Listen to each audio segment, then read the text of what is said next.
In this video we are going to discuss how you can hide search bar in Windows 10.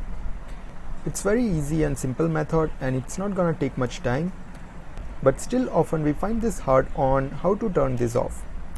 So in order to do this, the first thing you need to do is go on your task manager, which is this black bar on the bottom, and right click on it.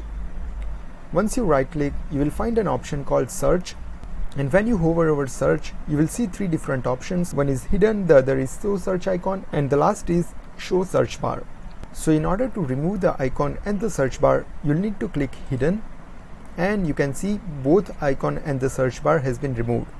I personally prefer to keep the icon and remove the search bar, so what I'm gonna do is go on search and only show search icon.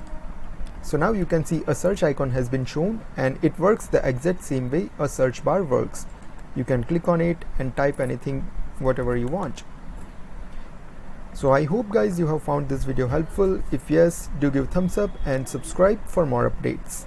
Bye bye, take care.